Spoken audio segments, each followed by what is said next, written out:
izleyicilerimiz, bildiğiniz üzere Almanya'nın artık yeni bir hükümeti var.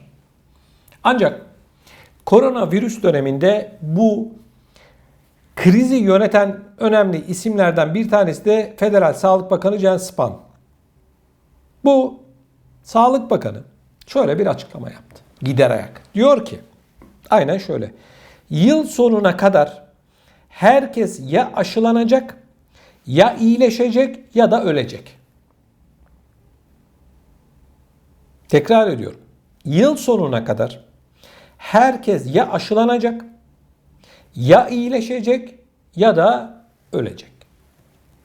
Arkadaşlar, böyle bir açıklama bir bakanın ne kadar acziyet içerisinde olduğunu, ne kadar beceriksiz olduğunu, bu krizi ne kadar kötü yönettiğinin bir göstergesi. Burada halkını tehdit eden bir bakandan bahsediyoruz arkadaşlar. Ya olacaksın ya öleceksin. Böyle bir rezalet bana göre Almanya'ya yakışmıyor. Böyle bir adam da yakışmıyor. Kıymetli izleyicilerimiz, biz bu ekrandan defalarca anlattık. Dedik ki Almanya'daki ve Avrupa'nın pek çok ülkesindeki koronavirüs krizi yanlış yönetiliyor. Şu anda Almanya'da yaklaşık 25 milyon kişi eğer aşı olmadıysa ülke nüfusunun 1/4'ünden daha çok kişi eğer aşı olmadıysa bu siyasetçilere, işte bu arkamda gördüğünüz Sağlık Bakanı'na güvenmiyor demektir. Merkel bu konuda sınıfta kaldı. Şimdi bakın kıymetli izleyicilerimiz, bir bakanın çıkıp ya olacaksın ya öleceksin diye açıklama yapması şu anki vaka sayılarının neden arttığının göstergesi. Şu an hastaneler dolmaya devam ediyor. Bu hastanelerin neden dolduğunun da bir göstergesi. Hiç kimse kusura bakmasın.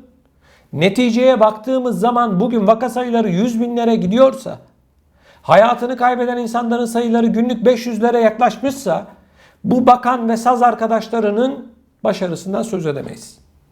Burada halkını tehdit eden bir bakan var. Niye tehdit biliyor musunuz? Kendileri çıkıp demediler mi bu sıvıları vurdurmak zorunlu değil diye. İsteyen olur, isteyen olmaz. Peki bu açıklama neyin nesi?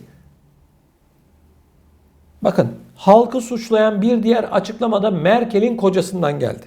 Bakın, Merkel'in kocası ne diyor? Almanya'daki 25 milyon aşılanmayan insanlara hitaben şunu söylüyor. Diyor ki, Almanya'da koronavirüse karşı aşılanma oranlarının düşük olmasından Almanların tembelliğini ve kayıtsızlığını sorumlu tutuyorum diyor. Sauer, yani Merkel'in eşi, gençlere de bilimle daha fazla ilgilenme çağrısında bulunuyor. Bu tamam, bunda bir şey yok. Bakın, devam ediyor. Nüfusun 1/3'ünün bilimsel kanıtlara uymuyor olması afallatıcı. Bu durum kısmen Almanların tembelliğinden ve kayıtsızlığından kaynaklanıyor. Bir diğer grupta aşı diktatörlüğü zannettikleri şeye ideolojik olarak tepki gösterenler diyor. Yine Merkel'in kocası şunu söylüyor. En kısa zamanda herkesin bu sıvıları vurdurması gerektiğini, kendi sağlıkları için çok çok önemli olduğunu ifade ediyor. Yani son zamanlardaki rakamlara baktığımızda kıymetli izleyicilerimiz, Almanya'daki aşılanma oranı %68. Bu oran İngiltere'nin, Fransa'nın, Portekiz'in ve birkaç ülkenin daha, Avusturya'nın, Belçika'nın daha gerisinde, bunu net olarak gözlemleyebiliyoruz. Almanya Sağlık Bakanı işte böyle açıklama yapıyor. Merkel'in kocası böyle açıklamalar yapıyor. Gelinen noktada görüyoruz ki tablo hiç de iç açıcı değil. Beni takip edenler bilir. Ben ne dedim? Günah keçisi olarak bu sıvıları vurdurmayanları gösterecekler. Kendi beceriksizliklerinden haberleri yok. Alınan tedbirlerle adeta vatandaşla oyun oynadıklarından haberleri yok. Öyle bir noktaya geldi ki şu anda arkadaşlar, biz bu işi çözdük diye utanmadan, sıkılmadan bu Sağlık Bakanı açıklama yapacak. Çözdük ama işte bu sıvıları vurdurmayanlar yüzünden bak vakalar bu noktaya geldi diyecekler. Gerçekten Bu şekilde. Bu kadar da neyse kullanmayacağım devamını. Kıymetli izleyicilerim bak. Almanya, Fransa, Hollanda, İsveç, İsviçre, Belçika, Norveç ve diğer ülkeler, Avrupa'nın tüm ülkeleri, dünyanın tüm ülkelerinde şöyle bir algı var. İnsanların kurtuluşu sadece ve sadece bu sıvılarda. Bu algı var. Bilim insanları bunu söylüyor. Saygı duyuyoruz. Bunda bir problem yok. Bizim söylediğimiz, anlatmaya çalıştığımız nokta şu. Siyasetçiler hangi kararları aldıklarını bilmiyorlar. Bu işin uzun vadede planlamasını yapamıyorlar. Anlatıyoruz. Bak şu anda Almanya'da vaka sayıları çok ciddi anlamda artıyor.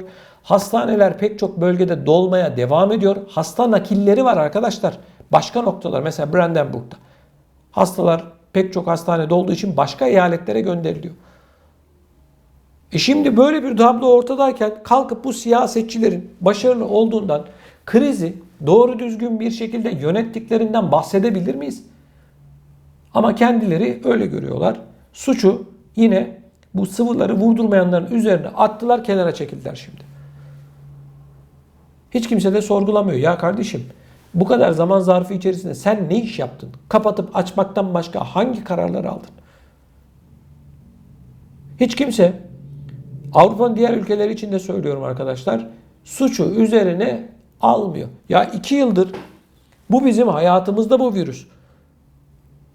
2 yıldır niye hastane kapasitelerini arttırmadınız? Daha fazla hastane yaptırmadınız? Yatak sayısını neden arttırmadınız? Neden kardeşim? Seçmece karpuz seçer gibi göçmen almasını biliyorsun. Doktor da alsaydın. Niye almadın? Öyle bir noktaya geldik ki arkadaşlar. Şu anda halkın bakın Almanya'da 25 milyon eğer bu sıvıları vurdurmuyorsa bu siyasetçilerin yüzünden. Niye biliyor musunuz? Akşam başka bir şey söylüyorlar, sabah başka bir şey söylüyorlar. Aç kapa oyunu oynuyorlar. İnsanların psikolojilerini bozdular, ekonomilerini bozdular. Çıkıp şimdi diyorlar ki ya aşı olacaksın ya da öleceksin. Almanya Sağlık Bakanı söylüyor bunu ya. Ayıp ya, ayıp, ayıp. Halkını tehdit ediyorsun. Böyle bir şey olabilir mi? Bakın aynen ifade şu.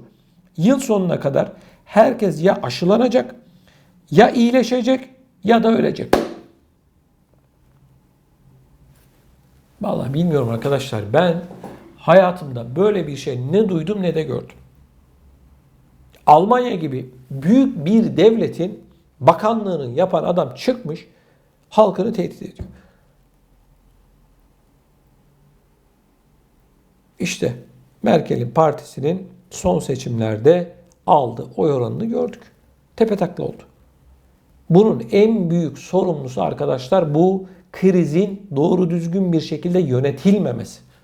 Anlattık, defalarca anlattık. Bak halka sosyal yardımı gerektiği kadar ver. Halkı dilencilik yapmaktan vazgeç. 3 kuruş para veriyorsun. Fiyatlar arttı, ev fiyatları arttı, kira fiyatları arttı, faturalar arttı, doğalgaz zamlandı.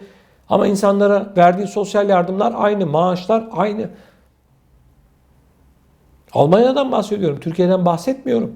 Almanya gibi süper bir ekonomiden bahsediyorum. Böylesine 100 yılda bir görülen dönemde vatandaşına para vermeyeceksin de o paraları ne yapacaksın kardeşim? Bu vatandaş değil mi bu paranın sahibi? 3 kuruş sosyal yardım, halkı sosyal yardım dilenciliğine devam ettiriyorsunuz. Başka bir şey yok. Kusura bakmayın. Sakın sosyal yardım alanlar bana kızmasın. Ben sistemi eleştiriyorum. Her şey ortada. Vatandaş almış olduğu maaş yetmiyor. Emeklinin maaşı yetiyor mu? İşçinin maaşı yetiyor mu? Geçinebiliyor mu? Niye sosyal yardım alıyor? Belli geçinmiyor. Yetmiyor. Bunu görüyorsun, biliyorsun. Fiyatlar marketlerde, çarşıda, pazarda son bir yıl içerisinde Almanya'da en az %20 artmadı mı? Niye o zaman sosyal yardımları arttırmıyorsun? Enflasyon geçen ay %4,5 çıktı. Bu resmi rakam. Arkadaşlar işlerine gelene tamam diyorlar, diğerlerine de hayır deyip elinin tersiyle itiyorlar. Benim gördüğüm, anladığım bu. Kıymetli izleyicilerimiz bu konuyla ilgili siz ne düşünüyorsunuz? Lütfen videonun altında bulunan yorum bölümüne yazarak bizlere iletin. Nereye gidiyoruz? Siyasetçiler bizi nereye götürüyor?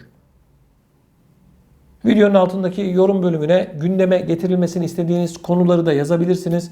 Bunun yanı sıra sizlerden hasreten ricam lütfen videomuzu beğenmeniz ve mutlak surette de kanalımıza abone olmanızı sizlerden rica ediyorum. Daha fazla insana ulaşmamız için bu mutlak zorunlu olan bir şey. Bunun için sizin desteğinizi bekliyoruz. Şimdiden çok çok teşekkür ediyorum.